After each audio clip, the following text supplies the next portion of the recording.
Hi guys, welcome back to my channel. और आज के इस वीडियो में मैं आपको बताने वाला हूँ लिप्स किस तरीके से ड्रॉ करते हैं। तो उसके लिए सबसे पहले अगेन हर बार की तरह हम आउटलाइनिंग ड्रॉ करेंगे। और इसके लिए पूरे ड्राइंग के लिए मैं कौन कौन से टूल्स यूज़ कर रहा हूँ वो सबसे पहले मैं आपको मेंशन कर देता हूँ, बता देता हूँ। तो उसके लिए मैं यूज़ कर रहा हूँ सबसे पहले पेंसिल की अगर मैं बात करूँ तो मैकेनिकल पेंसिल 0.5 mm डायमीटर वाली। और इसके साथ लीड जो मैं यूज़ कर रहा हूँ वो है 4B और 2B, ठीक है। और ऑर्डिनरी जो वुडन पेंसिल आती है वो पेंसिल मैं यूज़ कर रहा हूँ अप्सरा की drawing pencil H B grade की। और साथ साथ मैं ब्लेंडिंग के लिए ब्रश यूज़ कर रहा हूँ और ब्लेंडिंग स्टाम्प भी यूज़ करूँगा छोटे पोर्शन के लिए।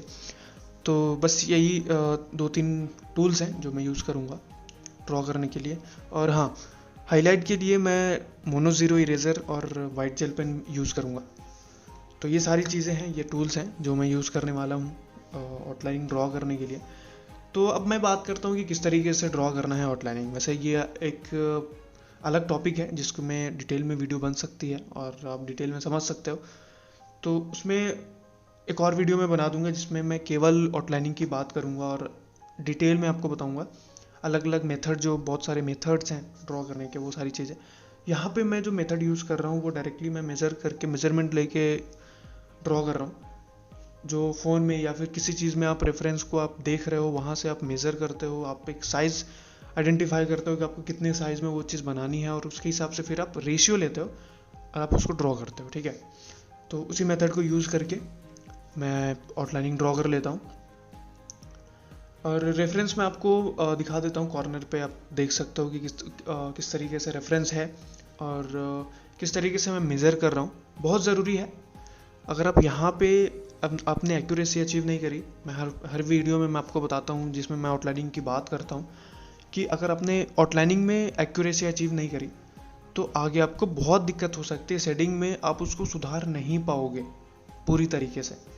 आप एक हद तक आप सुधार सकते हो बट पूरी तरीके से आप उसको नहीं सुधार सकते हो, ठीक है। तो आउटलाइनिंग हमें बहुत अच्छे तरीके से ध्यान से और समय दे के ड्रॉ करना है। ऐसा नहीं कि आप हड़बड़ी में आपने आउटलाइनिंग ड्रॉ करी और शेडिंग में चले गए, क्योंकि आपको जल्दबाजी है ड्राइंग बनाने की। आपको बिल्कुल जल्दबाजी नहीं करनी है, आप आराम से बनाओ, टाइम दो। क्योंकि जितना ज़्यादा आप टाइम स्पेंड करोगे अपने ड्राइंग पे, किसी भी ड्राइंग पे, उतना ज़्यादा आपकी जो है ड्राइंग और भी अच्छी तरीके से निकल के आएगी। तो आउटलाइनिंग वैसे छोटा सा पोर्शन है तो ज़्यादा बड़ा सा कोई कॉन्सेप्ट नहीं है इसमें। आपको मेज़र करना है और बेसिक आउटलाइनिंग आपको ड्रॉ कर लेना है।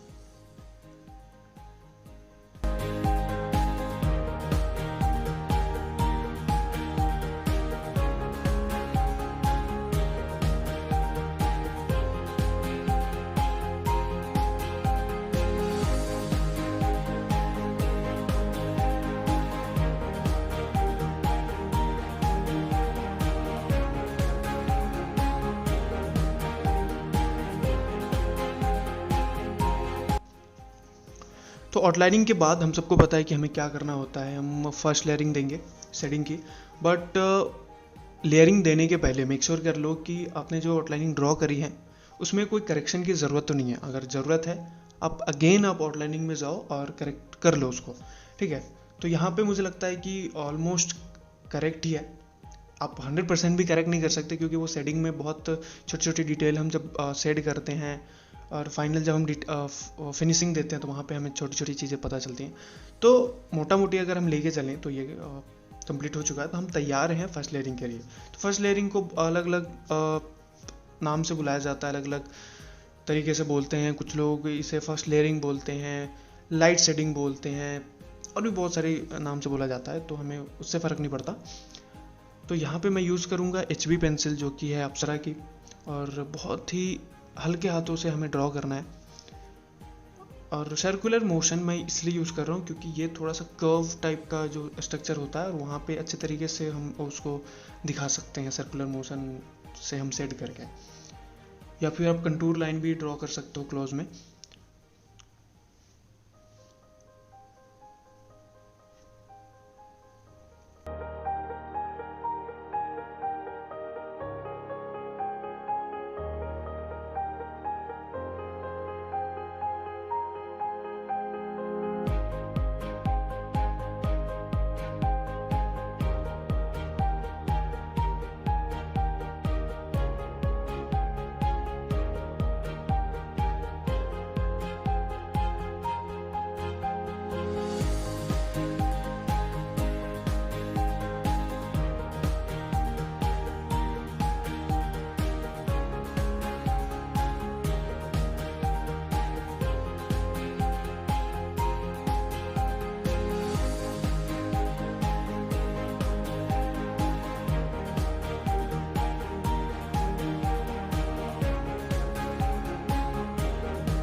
तो guys first layering almost complete हो चुकी है, और थोड़ा सा अगर आप ध्यान से देखोगे ड्राइंग को, तो जो लेयरिंग मैंने दी है वो थोड़ा सा मुझे लगता है कि ज़्यादा डार्क हो गया है। बट आप ऐसी गलती मत करना, गलती नहीं कहूँगा, एक्चुअली अगर आप बिगिनर हो तो आपको इतनी डार्क या फिर इससे थोड़ा आसपास डार्कनेस जो है आपको सेकंड लेयर तक लेके आना है।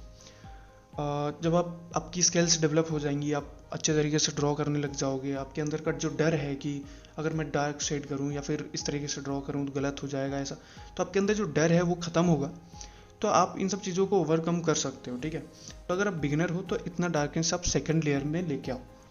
आपको यहाँ तक आने में 2 बार लेयरिंग करनी पड़ेगी। ठीक है,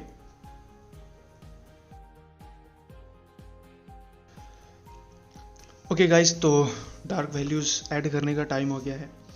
फर्स्ट लेयरिंग के बाद मैंने ब्लेंडिंग भी कर दी है बराबर ब्रश से। ठीक है, तो अब टाइम आ गया कि हम इसको डार्क वैल्यूज़ ऐड करें। और डार्क वैल्यूज़ ऐड करने के टाइम पे आपको ये ध्यान रखना है कि आप जो जिस भी रेफरेंस से आप ड्रॉ कर रहे हो, ठीक है, तो अगर वहाँ पे वो जो ड्राइंग है वो डार्क टाइप से है, मतलब डार्क है, तो आपको डार्क वैल्यूज़ ऐड करने में बिल्कुल भी घबराना नहीं है। क्योंकि क्या होता है कि बिगिनर्स जो होते हैं वो उनकी आप ड्राइंग देखोगे, अगर आप बिगिनर हो तो आप अपनी ड्राइंग देखो गौर से, तो आपकी ड्राइंग की जो डार्कनेस है वो बहुत कम होती है, मतलब लाइट शेडिंग करते हैं वो, क्योंकि वो डर होता है कि कहीं हमने इतना मेहनत करा है, ये ड्राइंग ख़राब ना हो जाए डार्क वैल्यूज़ ऐड करने से।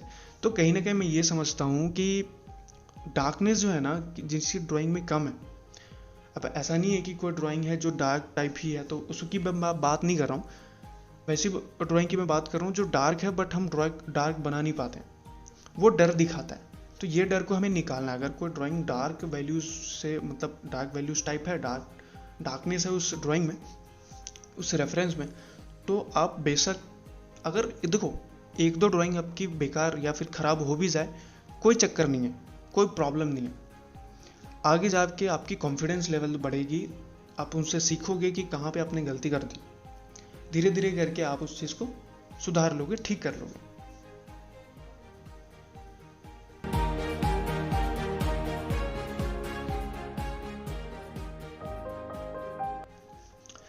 तो गाइस जो अब मैं पोर्शन कवर कर रहा हूँ, ये बिगिनर के हिसाब से अगर मैं देखूँ तो ये सबसे मुश्किल पार्ट है, जहाँ पे हमें जो लिप्स पे रिंकल्स टाइप के जो स्ट्रक्चर होते हैं उसको हमें दिखाना होता है, ड्रॉ करना होता है। तो ये बहुत मुश्किल पार्ट लगता है। एक्चुअली बिगिनर कहाँ गलती करते हैं उस चीज़ को आप समझिए।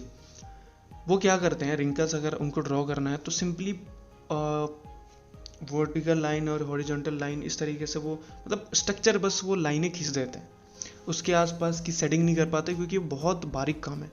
ठीक है, तो आपको यहाँ पे जहाँ पे बारीक काम आता है, जहाँ पे इस टाइप के मतलब डिटेलिंग होती है, वहाँ पे पेशेंस की ज़रूरत होती है।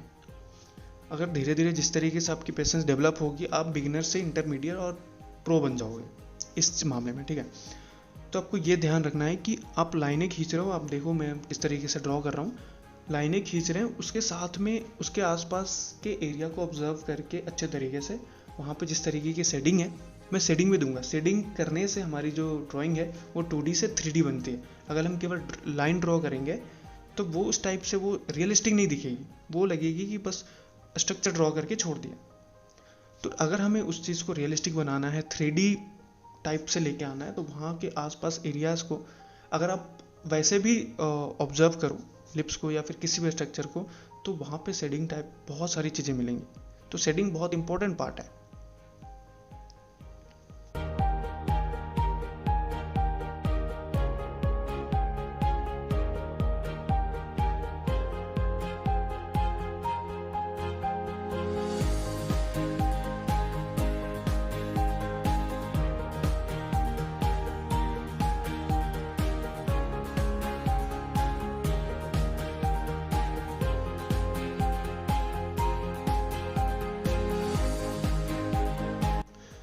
तो गाइज अब समय है हाईलाइट ऐड करने का, और ये भी बहुत इंपॉर्टेंट पार्ट है। उस चीज़ को और भी हाईलाइट, और भी अगर शाइनिंग है किसी चीज़ में तो उसको दिखाने के लिए हाईलाइट जो पार्ट है वो बहुत इंपॉर्टेंट पार्ट है। तो इसको भी आपको ध्यान से यूज़ करना पड़ेगा। देखिए कि किस तरीके से मैं इरेज कर रहा हूँ पोर्शन को, ताकि वो और भी अच्छे तरीके से उभर के आए और भी रियलिस्टिक दिखे। ठीक है, तो मैं अब देखो कि किस तरीके से मैं ड्रॉ कर रहा हूँ।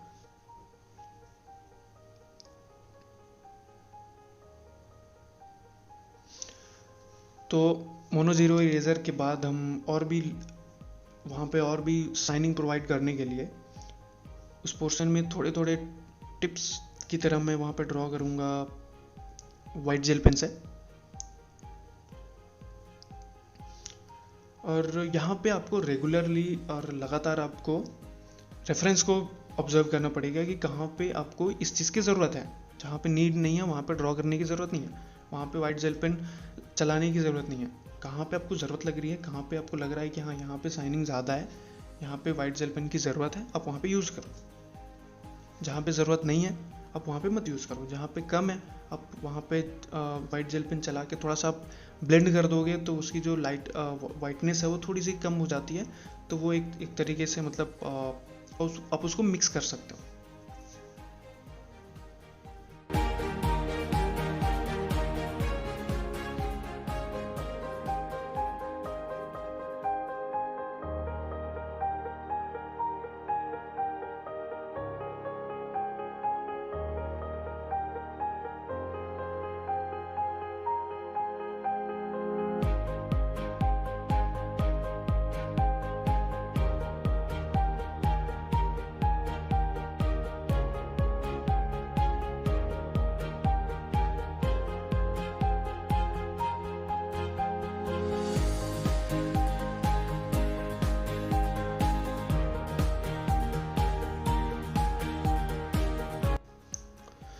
तो गाइज लोअर लिप को भी उसी तरीके से हम ड्रॉ करेंगे, सेम प्रोसीजर है, उसी मेथड से हम उसको ड्रॉ करेंगे। तो एक और चीज़ मैं आपको रिमाइंड कर दूं कि केवल अगर आप ट्यूटोरियल वीडियोस देख रहे हो तो आपके लिए वो यूज़फुल ज़्यादा नहीं होंगे। जब तक आप उसको प्रैक्टिस में नहीं लेके आओगे तब तक आपके लिए वो यूज़फुल होगा ही नहीं। तो अगर आप मेरी मानो तो ट्यूटोरियल वीडियोस जितना कम आप, ज़रूरत तो हर किसी को पड़ती है, अब नंबर ऑफ ट्यूटोरियल्स जो है देखना कम करो और प्रैक्टिस ज़्यादा करो। अगर आप पूरे दिन भर में केवल ट्यूटोरियल वीडियोस देख रहे हो तो वो आपके केवल मन में बनता रहेगा कि अरे मैं बना सकता हूँ या फिर मुझसे नहीं बनेगा, इस तरीके के ख्यालात आते रहेंगे। बट एक्चुअल में क्या है, क्या आप बना सकते हो या फिर आपसे अभी नहीं बनेगा, ये सारी चीज़ें तब पता चलेगी जब आप इसको एक्चुअली में बनाओगे। तो इम्प्लीमेंट करो। आपने ट्यूटोरियल देखा, रेफरेंस आपको मिल जाएगा, डिस्क्रिप्शन में भी मैं डाल दूंगा। अगर आपको वहाँ से भी नहीं मिला आप मुझे डीएम कर दो, रेफरेंस मिल जाएगा। आप उसको ड्रॉ करने की कोशिश करो। अगर आप ड्रॉ कर पाते हो आप मुझे बताओ, मैं आपको बताऊंगा कि कहाँ कहाँ कमी रह गई है। अगर आप नहीं ड्रॉ कर पा रहे हो आप मुझसे पूछो, मैं आपको बता दूंगा जो भी उसमें चीज़ें समझाने वाली और भी एक्स्ट्रा डिटेल में आपको समझना है तो आप वो भी कर दूंगा। बट आप प्रैक्टिस करो। प्रैक्टिस नहीं करोगे, कितना भी आप ट्यूटोरियल देख लो, किसी का भी ट्यूटोरियल देख लो, काम आपके नहीं आने वाला। प्रैक्टिस करोगे, एक दो ट्यूटोरियल भी आपके बहुत यूज़फुल हो जाएगा, क्योंकि आप ड्रॉ करोगे आपको पता चलेगा कि आप कितने पानी में हो, कितने नहीं हो। ठीक है, तो ये सारी चीज़ें आपको पता चल जाएगा प्रैक्टिस से ही। तो बस गाइज आज के लिए इतना ही, और उम्मीद करता हूँ आपको वीडियो अच्छा लगा और मेरा जो वीडियो है आपको यूज़फुल लग रहा है। आपका जो रेगुलर सपोर्ट है, अब धीरे धीरे हमारी जो फैमिली है वो ग्रो कर रही है। तो इसी तरीके से प्यार बनाई रखिएगा। और अगर आपका कोई सुझाव है नेक्स्ट टॉपिक के बारे में कि किस चीज़ पे वीडियो बनाना चाहिए तो आप मुझे कमेंट सेक्शन में लिख सकते हो, डीएम कर सकते हो मेरे सोशल मीडिया अकाउंट पे। तो मिलते हैं अगली वीडियो में, तब तक के लिए बाय बाय, सी यू, जय हिंद।